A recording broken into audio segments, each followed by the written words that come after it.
ভারতের পছন্দের ১ নম্বর তালিকায় সবসময় আওয়ামী লীগ ছিল, আছে, সারা জীবন থাকবে। ওই তালিকায় আপনি বিএনপি আর জামাত যত প্রতিযোগিতাই করুন, ওই জায়গায় আপনারা যেতে পারবেন না।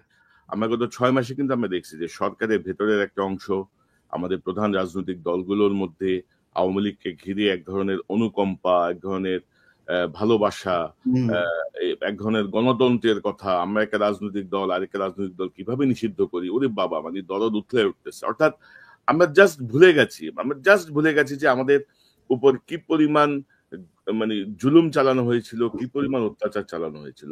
তো এই ঘটনাটা তো একটা আবার প্রমাণ করলো, একটা সুযোগ দিল কিন্তু যে আওয়ামী লীগের সহযোগী যারা আওয়ামী লীগের লেসপেন্সার, বুদ্ধিজীবী, সুশীল সমাজ, রাজনীতিবিদ, এদের বিরুদ্ধে আমাদেরকে অবস্থান নেয়ার, এদেরকে চিহ্নিত করার। আপনি কি মনে করেন? না, একটা জিনিস দেখেন, এই এই যে ২১শে বইমেলা, বইমেলাতে একটা ডাস্টবিন বানানো হয়েছে শেখ হাসিনার ছবি দিয়ে। ওরে তো পাবলিক টয়লেট পর্যন্ত বানানো দরকার। ওর ছবির উপরে মানুষের মানে মলমূত্র ত্যাগ করা উচিত। ও এর চাই জঘন্য, এইটারও মানে আসলে না, ও এটারও মানে যোগ্য না। এর চাইতে জঘন্য জায়গায় ওকে রাখা উচিত। কিন্তু সেটা নিয়েও আপনি দেখেন বাংলাদেশের মেইন স্ট্রিমের পত্রিকা পর্যন্ত যে এই বইমেলা হচ্ছে খুব পবিত্র জায়গায়, এখানে শফিকের মতো একজন মানুষ, সে কিভাবে এটা করলো, এই ন্যারেটিভ গুলো কিন্তু দাঁড় করিয়ে তারা কিন্তু মানে বই মেলাটাকে খুব বেশি করার চেষ্টা করছে না। তারা শেখ হাসিনাকে গ্লোরিফাই করার চেষ্টা করছে, শেখ হাসিনাকে নিয়ে যাতে আর কোনো ধরনের এই ধরনের কাজ না হয়, এটা চেষ্টা করে যাচ্ছে।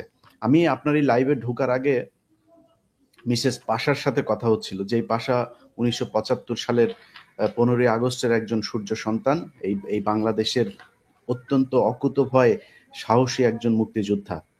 তিনি আমাকে বলছিলেন, ধন্যবাদ দেওয়ার জন্য ফোন করেছেন, তো তখন তিনি বলছিলেন যে দেখেন ইলিয়াস, দেখো আমার মেয়েটাকে ওরা মেরে ফেলেছে, আমি এই মেয়েটাকে নিয়েই বেঁচেছিলাম বলে তিনি কান্না করছিলেন। খুব কষ্ট হচ্ছিল কনক ভাই। ধরেন আমরা এই ১৫ই আগস্টের ঘটনাকে নিয়ে শেখ হাসিনাকে এই সারা জীবন এই এক ঘটনা দিয়ে, কিন্তু যদি নাকি ধরেন আমি যদি ওই ১৫ই আগস্টের ওই জায়গায় থাকতাম, আমি মনে করি শেখ মুজিবের বিচার হওয়া দরকার ছিল। বাংলাদেশের মানুষ জানা দরকার ছিল যে শেখ মুজিব কি অপরাধ করেছে। এই এতগুলো মানুষ মেরে কিন্তু তাদের প্রতি একটা সহানুভূতি তৈরি করেছে। এই সহানুভূতি নিয়েই চলছে। কিন্তু এই যে আমরা তাদের প্রতি সহানুভূতিশীল, সারা বাংলাদেশে তারা কত মানুষের সন্তান বলেন আপনি। পাশার স্ত্রী কি করেছিল, পাশার মেয়ে কি করেছিল, তাকে ট্রাকের নিচে চাপা দিয়ে তারপরে মেরেছে, এটা মানুষের সামনে বলতেও পারে নাই। বজলুল হুদা, তাকে মৃত্যুর পরে তাকে জবাই করা হয়েছে, তাকে মানে জবাই করে হত্যা করা হয়েছে, মানে এত নৃশংসভাবে মারার তো দরকার নাই। শেখ হাসিনা কি করতে পারে সেটা আমরা বহু ইতিহাস জানি। সবশেষ যেই একটা এই ফোন রেকর্ড আপনার ঘুরে বেড়াচ্ছে, শেখ হাসিনা দেখেন হেলিকপ্টার থেকে গুলি করার জন্য যে নির্দেশ দিচ্ছেন সরাসরি শেখ হাসিনা। এই যে ছোট বাচ্চাটা মারা গেল, সেটার জন্য তো শেখ হাসিনা দায়ী। অতএব আমরা এই যে এই অল্পতে খুব কি বলে যে তুষ্ট হয়ে যায় এবং অল্পতে সব অতীত ভুলে যাই, এটার কারণে আমাদেরকে এই অতীতে বহু মূল্য দিতে হয়েছে এবং ভবিষ্যতে মূল্য দিতে হবে। সো ওই জায়গাগুলো যেন না হয়, আবার যেন আওয়ামী লীগ এবং ইন্ডিয়া এই দুইটা জায়গাতে যেন আমরা সবাই একমত থাকি। এবং এই যে ছাত্রদের ভেতরে যে বিভাজন তৈরি করার চেষ্টা করা হয়েছে, আপনি যে কথাগুলো বলছিলেন যে ছাত্রদের ভেতরে এক নাই, ছাত্রদের ভেতরে, আরে ভাই, পৃথিবীর ভেতরে মানুষ একটা খুবই এদের সহজাত একটা স্বভাব সুলভ একটা বৈশিষ্ট্য হচ্ছে যে মানুষের ভেতরে নানান বিষয় নিয়ে মত পার্থক্য থাকবে। বিএনপির ভেতরে থাকবে, জামাতের ভেতরে, বিশাল বড় বড় রাজনৈতিক দল, তাদের দলের ভেতরেই সমস্যা। দুইটা দল প্যারালালি চলতে গেলে তো তাদের মধ্যে অনেক সমস্যা থাকবে। তো সেই জায়গাটাতে আপনি একটা জিনিস চিন্তা করেন যে এই ছাত্রদের ভেতরে কিছু বিষয় নিয়ে মত পার্থক্য থাকার কারণে তাদেরকে বলা হচ্ছে তাদের ঐক্য ভেঙে গিয়েছে। সো এই ঐক্যগুলো যে ভেঙে যায় সেটার একটা নিদর্শন এটা। এবং ছাত্রদেরও চিন্তা করা উচিত যে তারা এখনো কি করবে। আমরা এখনো ছাত্রদের প্রতি সম্মান রেখেই কথা বলছি, তাদের প্রতি আমরা শ্রদ্ধাশীল। ৫ই আগস্ট তারা যেটা করে দেখিয়েছে, এটার জন্য তারা ভবিষ্যতেও যদি ছোটখাটো কোনো ভুল করেও থাকে, ইভেন কি ব্যক্তিগতভাবেও যদি আক্রমণ করে থাকে আমাদেরকে, আমি অন্তত আমার জায়গাটা পরিষ্কার করি, আমি ছাত্রদের প্রতি যথেষ্ট সম্মান দেখাবো এবং তাদের প্রতি সেই সম্মান রেখেই বলছি যে আজকের ঘটনায় তাদের আমার মনে হয় এই চিন্তা করা উচিত যে আসলে তারা কি করবে। আওয়ামী লীগের ব্যাপারে যত বেশি তারা, আপনি দেখেন আজকে সারা বাংলাদেশ এক হয়ে গিয়েছে। সারা বাংলাদেশের মানুষ আজকে সোশ্যাল মিডিয়াতে দেখেন কেউ এটার বিরুদ্ধে নাই, শুধু কতিপয় সুশীল ছাড়া। হ্যাঁ, হ্যাঁ, এর বাইরে সাধারণ মানুষকে আপনি দেখবেন না যে ছোট একটা মিছিল।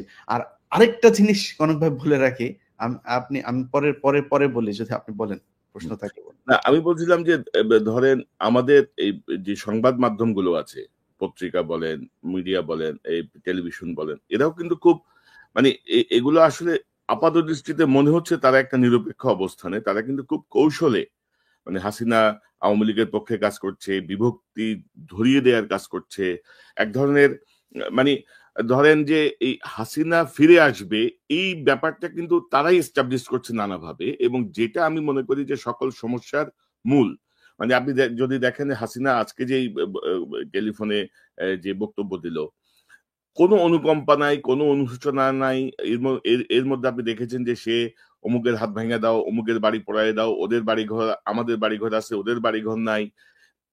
যত রকমের কথা, সে ক্ষমতায় থাকতে যেমন প্রধানমন্ত্রীর, অবৈধ প্রধানমন্ত্রীর চেয়ারে বসে সে যেমন বলছিল যে আগুনে ফেলে দাও এদেরকে, যারা আগুন জ্বালাইছে তাদেরকে আগুনে পোড়ায় দাও, আগুনের মধ্যে ফেলে দাও। এখনো কিন্তু সে সেম টোনে কথা বলতেছে এত হত্যাকাণ্ডের পরেও। এখনো সে ঠিকানা ঠিকানা কার কোথায় পরিবারের লোকজন আছে তাদেরকে পর্যন্ত ই করে। আমরা আজ পর্যন্ত বলি নাই যে কারোর অন্যায়ের জন্য তার পরিবারের মানুষকে, যদিও আমাদের পরিবার, আপনার নিজের বোন জেল খেটেছে, আমার পরিবারের লোকজনের উপর নানান ভাবে টর্চার করা হয়েছে, কিন্তু আমরা আজ পর্যন্ত বলি নাই যে কারোর অন্যায়ের জন্য কারোর পরিবারের উপরে হামলা করা হোক। তিনি কিন্তু এখনো বলছেন কোন জজের, কোন এই সমন্বয়কের পরিবারের কে কোথায় আছে এগুলো লিখে রাখতে, এগুলো সব হিসাব নেওয়া হবে। তো আপনি কি মনে করেন এই যে ধরেন এখন আমাদের রাজনৈতিক দল, বিশেষ করে প্রধান রাজনৈতিক দলগুলো বিএনপি, জামাত, তাদের আসলে আমার মনে হয় যে তাদের ভাবনাটা আবার মানে রিথিঙ্কিং করার একটা সুযোগ আসছে আর কি। তারা যেভাবে ভাবছিলেন, আপনি কি মনে করেন, আপনার কি না, পরামর্শ? তা তো অবশ্যই। আমি ধরেন সমস্যাটা হয় কি, বাংলাদেশের মানুষের ভেতরে একটা চরম আকারে প্রতিযোগিতা কাজ করে। এই প্রতিযোগিতাটা তারা অনেক সময় অসুস্থ ক্ষেত্র প্র্যাকটিস করার চেষ্টা করে। যেমন আমাকে নিয়ে ধরেন, যদি আমি একটা জামাতের ব্যাপারে একটা কথা বলি, তখন আমাকে বানানো হয় আমি বিএনপি পন্থী। আবার বিএনপির ব্যাপারে একটা কথা বললে আমাদেরকে বানানো হয় জামাতপন্থী। ভাই, আমি জামাতপন্থীও না বিএনপি পন্থীও না। আমি আবার যদি জিজ্ঞেস করেন যে আমি কোন পন্থী বলতে হবে, তাহলে আমি জামাত বিএনপি পন্থী। কারণ আমরা এক জায়গায় আমরা মানে ঠিক আছে, সেটা হচ্ছে আওয়ামী লীগকে কোনো ছাড় দেওয়া হবে না। আওয়ামী লীগকে যেই দল যত বেশি ছাড় দেবে, আমি সেই দল থেকে তত বেশি দূরত্ব বজায় রাখবো। সো এই জায়গাটাতে ঠিক থাকতে হবে। আজকে যদি নাকি জামাত এবং বিএনপির ভেতরে এই ধরনের কোনো চুক্তি হয় যে তাদের একটা রাজনৈতিক অ্যালায়েন্স থাকবে, তাদের একটা রাজনৈতিক বলয় থাকবে, এই দুই বলয়ের তারা বিভক্ত হোক, বিভক্ত হয়ে বলুক যে আমরা 5 বছর করে আমরা ক্ষমতায় থাকবো, আমার কোনো সমস্যা নাই, থাকেন। কিন্তু আওয়ামী লীগ এটা এই দেশের কোনো রাজনৈতিক দল না, এটা ভারতের একটা রাজনৈতিক দল, এবং ভারত তাদের সব ধরনের বুদ্ধি, পরামর্শ, নিয়ন্ত্রণ সবকিছু তাদের হাতে। সো আমি তাদেরকে বাংলাদেশের কোনো রাজনৈতিক দল মনে করি না। ভারত মনে করে যখন আওয়ামী লীগ ক্ষমতায় থাকে তখন তারাই ক্ষমতায় আছে, এবং এটা সেই 71 থেকে 75 এটাই হয়েছে, এবং এই 2009 থেকে আজ পর্যন্ত সেটাই হয়েছে। বিডিআর হত্যাকাণ্ড দিয়ে শুরু হয়েছে, এখন পর্যন্ত সেটা চলছে। অতএব বিএনপি এবং জামায়াত যতই চেষ্টা করুক যে তারা ইয়ের সাথে, আপনার ভারতের সাথে সুসম্পর্ক বজায় রাখবে, আমি এই জিনিসটা কোনোভাবে বুঝি না। যে কালকে জামাত ইসলামের আমিরের একটা বক্তব্য একটা পত্রিকাতে দেখলাম, আমি জানি না সত্য কি মিথ্যা। এখানে তিনি বলেছেন যে তারা কখনোই ভারত বিরোধী না। আরে ভাই, ভারত বিরোধী বললে সমস্যাটা কোথায়? এই দেশে মানুষের ভিতরে একটা ভীতি তৈরি করে দেওয়া হয়েছে যে ভারত বিরোধী, ভারতকে সরাসরি যদি করা হয় তাহলে ভারত আর ক্ষমতায় আসতে দিবে না। ভারত এই দেশের ক্ষমতার কন্ট্রোল করে না। 5 জানুয়ারি ভারত ঠেকাইতে পারে নাই। সো এরকম অনেক নির্বাচন হয়েছে। 91-তে তো ভারত কখনোই শেখ খালেদা জিয়াকে ক্ষমতায় আনতে চায়নি। এই দেশের জনগণ নিয়ন্ত্রণ করেছে যে কারা ক্ষমতায় আসবে। সো সামনে কেন পারবো না? আমার মনে হয় এই